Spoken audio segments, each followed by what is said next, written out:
June 16, 2026, and the Islamic Republic of Iran is in full meltdown, not from American airstrikes, not from GBU-72 bunker busters finding the chambers inside mountains where they stored their ballistic missiles, not from 9 disabled tankers sitting in maritime limbo in the Gulf of Oman. Iran is in full meltdown from a piece of paper, a 60-day ceasefire extension, a memorandum of understanding whose text has not even been publicly released. And the implosion it has triggered inside the regime is more revealing about the true state of Iranian power right now than any single military operation this conflict has produced. IRGC hardliners are on the streets of Tehran tonight chanting "Death to the Compromiser," calling for the public hanging of their own foreign minister, protesting against a deal that their own government just announced as a victory. Meanwhile, mysterious explosions are lighting up the Iranian capital, including a significant blast in Taj Square that regime authorities are describing as a picnic gas cylinder. Hezbollah fired drones and anti-tank missiles into Israel within 24 hours of the ceasefire extension being announced. The Quds Force commander, who had been in hiding for months, surfaced publicly to announce that the axis of resistance remains intact and the war is not over. The IRGC's military spokesman released a statement declaring that even during implementation of the agreement, the organization will continue strengthening its defensive capabilities. And simultaneously, J.D. Vance went on camera to confirm that not a single dollar of frozen Iranian assets or sanctions relief has been transferred to Iran from the United States or any Gulf ally, directly contradicting what Iranian state media has been telling its domestic audience. All of this is happening on the same day, simultaneously, in a country under internet blackout. With a regime that announced victory 2 days ago and is now publicly fracturing over what the victory actually means. This is not the end of the Iran conflict. This is what the conflict looks like when it enters its most dangerous and least predictable phase. To understand why a 60-day ceasefire extension is producing more internal chaos inside the Islamic Republic than 3 consecutive nights of American airstrikes produced, you need to understand what the IRGC told its own members the deal meant, what American officials confirmed the deal actually contains, and why the gap between those two descriptions is tearing the Iranian command structure apart in real time on the streets of Tehran at 2 in the morning, with women leading the protest crowds and chanting for their own foreign minister's execution. Here is the operational and diplomatic picture as of June 16, 2026. The ceasefire extension framework provides 60 days for negotiation. The Strait of Hormuz is technically open to international shipping during this period. No American frozen asset release or sanctions relief has been authorized or executed. Iran receives nothing financially until it demonstrates behavioral compliance with specific requirements. Those requirements include provisions related to the nuclear program that represent the core American objective from before Operation Epic Fury launched on February 28th. The memorandum's full text has not been publicly released. The IRGC's version of this deal, circulated internally and broadcast through affiliated media to its supporter base, describes it as an American retreat, an acknowledgement that the blockade of the Strait of Hormuz worked, a concession of diplomatic equivalence, a pause that allows the IRGC to rebuild its ballistic missile stockpile, reconstitute its proxy network, and reestablish the underground production infrastructure that the GBU-72 breached at Isfahan. Trump's interpretation, delivered publicly and directly, is the exact opposite. Not a dollar until they do what they are supposed to do. Not a withdrawal of American forces. Not a recognition of Iranian leverage. A behavioral framework. Comply and receive benefits. Refuse and return to the previous military situation. These are not 2 different spins on the same document. These are 2 descriptions of 2 fundamentally different deals. And the IRGC hardliners now protesting on the streets of Tehran are protesting specifically because they can see both descriptions simultaneously and recognize that the gap between them will be resolved in the next 60 days in only one of 2 ways. Iran actually dismantles enough of its nuclear program to satisfy American requirements, which the hardliners regard as institutional suicide. Or the 60 days expire without compliance, and the military situation resumes at whatever intensity level the White House decides to authorize. Now look at the deal's actual structure with the precision the situation demands. The Strait of Hormuz reopens to international commercial shipping immediately, without tolls, without Iranian-administered transit authority, without IRGC speedboat interference. Iran clears the mines it deployed in the waterway. The United States does not withdraw its naval blockade architecture until Iran demonstrates specific nuclear compliance.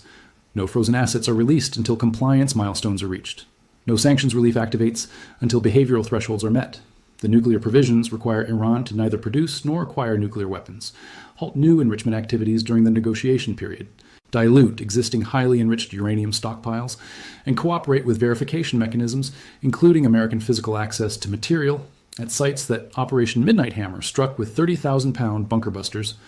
The IRGC's version described the financial components as immediate and unconditional, described the nuclear provisions as preserving Iran's right to a peaceful program, described the American military posture as a withdrawal.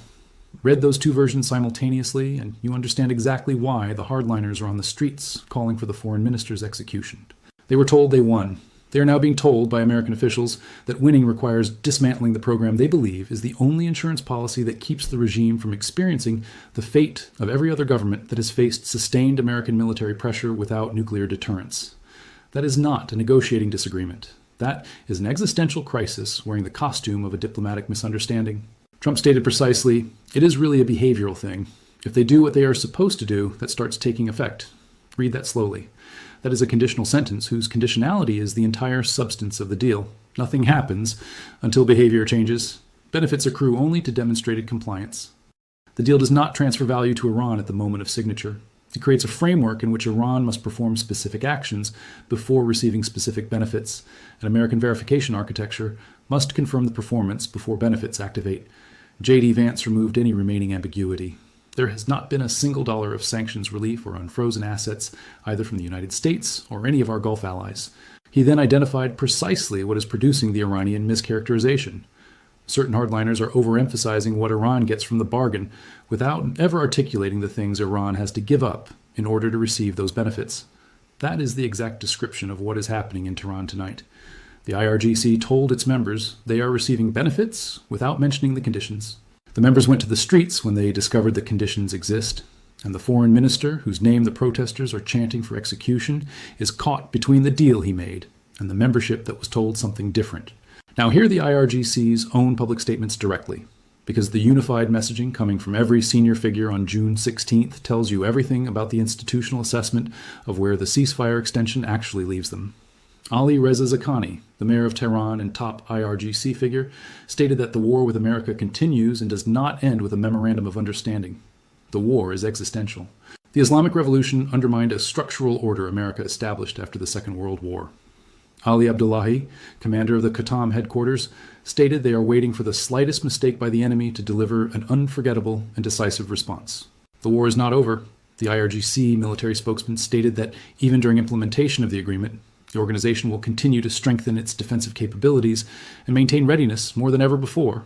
And if the enemy violates the agreement's clauses, they will swiftly and forcefully restore the military situation to conditions that prevailed before the agreement. Read those three statements side by side. Every senior IRGC figure is delivering identical messaging with identical phrases. The war is not over. We will rebuild. We are waiting for a mistake. This is not organic institutional expression. This is coordinated messaging that arrived at every IRGC media platform simultaneously, designed to communicate to the organization's internal audience that the deal is a tactical pause, not a strategic concession. That is an institution publicly announcing it intends to use the pause to rebuild the capability the military campaign spent 107 days degrading. Now look at who is actually in charge of the decision that determines whether the 60-day framework produces a genuine deal or a return to conflict. The power map visible in the Tehran street protests is the most honest illustration of Iranian command authority available right now. The protesters chanting for Araghchi's execution are not protesting against a diplomat.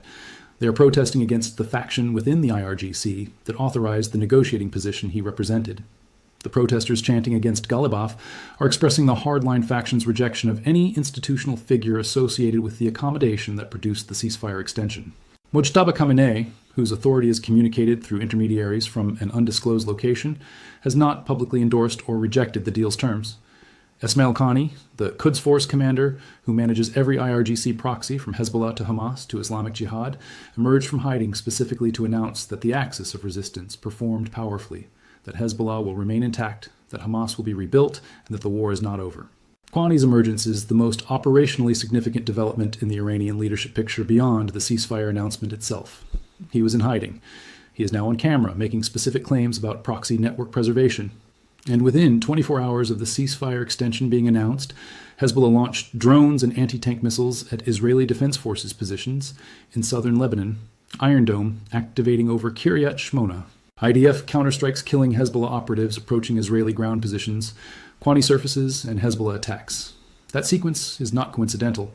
That is the IRGC demonstrating to Washington, the Pentagon, and Jerusalem simultaneously that the proxy architecture survived the conflict and is operational, and that the ceasefire extension does not extend to the proxy front unless Israel and the United States actively negotiate proxy behavior separately from the Iran nuclear file. The IRGC's identification of the Hormuz blockade as its primary leverage mechanism represents a fundamental shift in strategic doctrine with significant implications for how the next 60 days unfold. Their logic is that the blockade, even though American forces disabled 9 tankers and redirected 134 vessels while maintaining safe corridors through which hundreds of ships continued transiting, caused enough economic disruption and market uncertainty that the White House ultimately decided a 60-day pause was preferable to continuing the military campaign at its current intensity. They read Trump's ceasefire offer as evidence that the blockade imposed costs that were politically unsustainable in an American domestic context. And they are now discussing extending the blockade doctrine beyond the Strait of Hormuz to the Bab al-Mandeb, the choke point between the Red Sea and the Gulf of Aden, through which significant European and Asian trade flows. None of the tactical capabilities American forces demonstrated defeat the political logic of that assessment, if the assessment is correct. Now the operational numbers against the diplomatic picture. The military campaign degraded Iran's ballistic missile stockpile to approximately 10% of its pre-conflict inventory. 200 operational systems remaining from an estimated 2,000 to 3,000. The Isfahan missile city complex absorbed close to 20 separate bunker buster strikes before the GBU-72 penetrated the deepest chamber. The IRGC Navy was eliminated as an operational force. Iran's integrated air defense architecture was systematically dismantled across Bandar Abbas, Qeshm Island, and Bandar-e-Kamir. More than 160 naval vessels destroyed across the conflict's duration. Over $6 billion in Iranian oil export revenue lost since April 13th.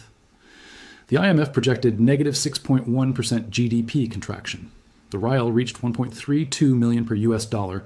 Operation Midnight Hammer strikes with 30,000-pound massive ordnance penetrators hit nuclear sites buried under granite mountains that Iran spent 47 years designing to survive exactly that attack. That is the military ledger. Now read what the ceasefire extension preserves. The remaining 10% of the ballistic missile inventory is intact. Underground production facilities that survived previous strikes, including those the IRGC moved material into after the ceasefire surveillance window began, remain potentially functional. The proxy network demonstrated operational capability within 24 hours through Hezbollah's attacks in southern Lebanon. And Kwani, the man who manages that network, is no longer in hiding. Both the military achievement and what the framework preserves for the IRGC are simultaneously real and significant. The question of which is more consequential determines the conflict's next phase. The Iranian regime's deliberate mischaracterization of the deal's financial provisions to its domestic audience represents a specific information operation whose consequences have already materialized. The IRGC told its members that the deal included immediate sanctions relief and immediate frozen asset releases. Vance publicly confirmed neither has occurred. Trump confirmed the deal is behavioral and conditional. The mischaracterization served a specific internal purpose. It allowed IRGC leadership to present the ceasefire as a material win to a membership that has been under sustained military and economic pressure for 107 days. The problem with that strategy is that it is verifiable. And when this verification reached the IRGC's own hardline membership through whatever information channels they access, it produced the street protest calling for Araghchi's execution. The information operation designed to maintain internal cohesion produced internal fracture instead.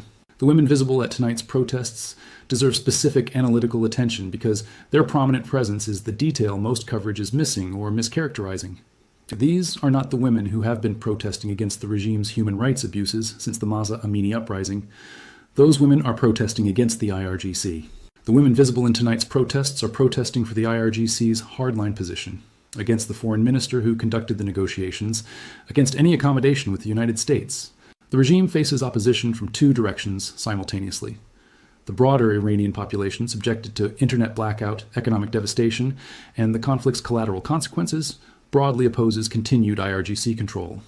And the IRGC's own hardline membership is internally opposed to any faction moving toward compliance with American requirements.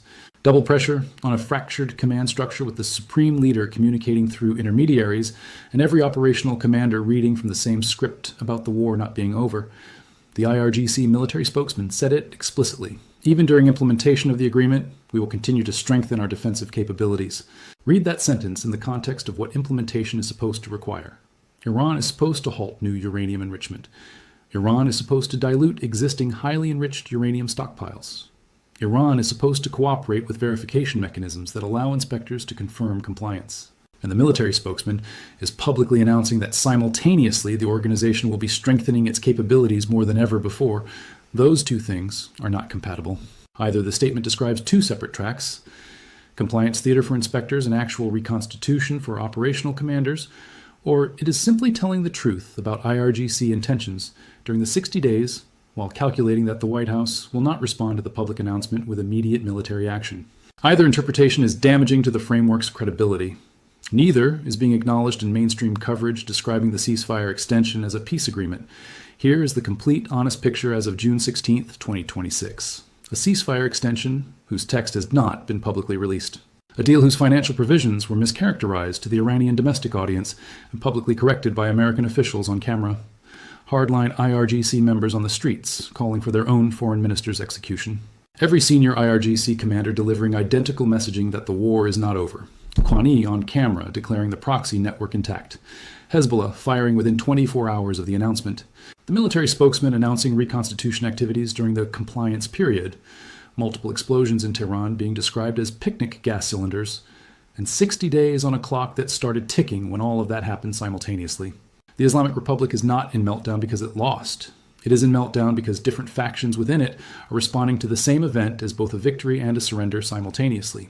When an organization that controls 90 million people, a significant remaining ballistic missile inventory, an intact proxy network, and the institutional willingness to close the world's most strategically critical waterway cannot agree internally on whether its current position represents winning or losing, the 60 days that follow are the most dangerous and unpredictable period this conflict has yet produced.